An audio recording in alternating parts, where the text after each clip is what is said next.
So how does the inflammation tie into the mast cell? Well, I didn't really think they were really tied in until I had to do a presentation for Dr. Bob Miller.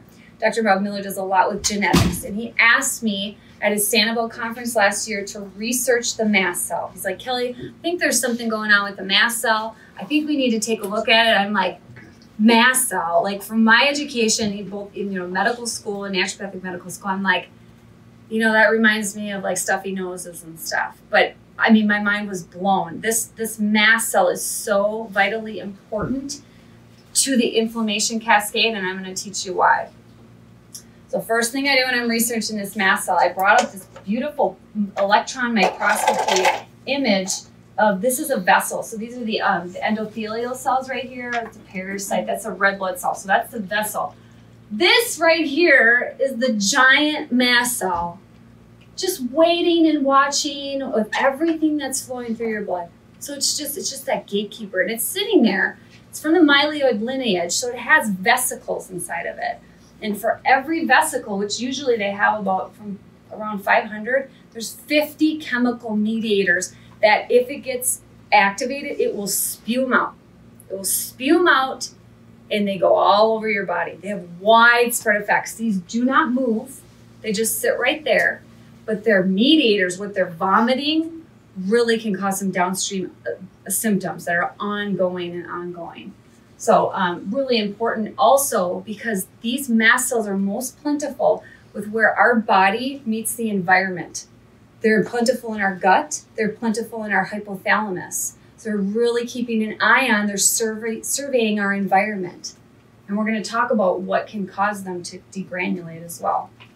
So you can't read this, and now I can't either. I don't have this memorized, but this right here is a list of the mediators, the things that they will, when they're stimulated, what they're going to put out in the bloodstream.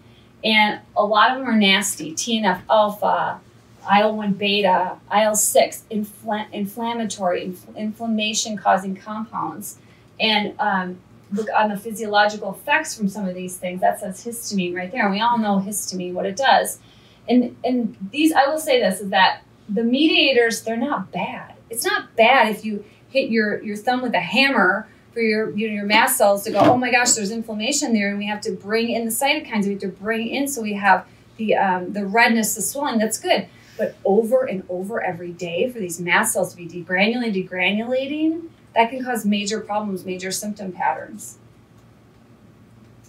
So what are the triggers for mast cell?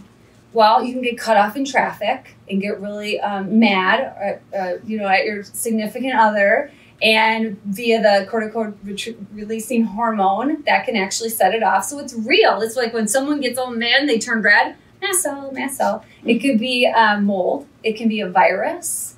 It can be heavy metals. They all can stimulate that mast cell, stimulate the mast cell. And then when you stimulate and you poke the bear too many times, then you can just poke it a little bit and it still spews out. And that's that mast cell disorder, where people just have the tiniest trigger. Some foods, things can just trigger them, and then they can just have that explosion of symptoms. So, people say to me like, well, the mast cell, my patient, you kind of have to educate them a little bit further, because they think, okay, the histamine, I get that. But then I pull up this chart, and I have this chart laminated, because I said, this right here is one thing that your mast cell just put into your bloodstream. Just one, histamine. And the downstream effects of that are so far-fetched. I had a lady that says CNS, chronic migraines, chronic. I put her on some mast cell stabilizers. We worked hard to get at the root cause. She had a virus, and her headaches went away. So, you can do things to stabilize the mast cell. But really, when you're looking at your patient, you're like, I don't know who has mast cell. I'm not sure. You can kind of get an idea how it can be. There can be so many things. There's tryptase that is a meat tenderizer, and if that meat tenderizer is released in your brain, your neural junctions, you can have brain fog, memory issues, anger, a lot of different things when they get triggered. And this is Dr. Theoretes. He is known as the mast cell master. Bless you. And I like this quote from him. It says, mast cells are known for their involvement in allergic reactions. Yes, we know that. But we were the first to show that they are also necessary to initiate inflammation. thus participating in inflammatory diseases that worsen by stress, such as autism, cancer, chronic fatigue syndrome, interstitial cystitis, migraine, headaches, psoriasis, and multiple sclerosis. Who has patients who have things that are worsened by stress?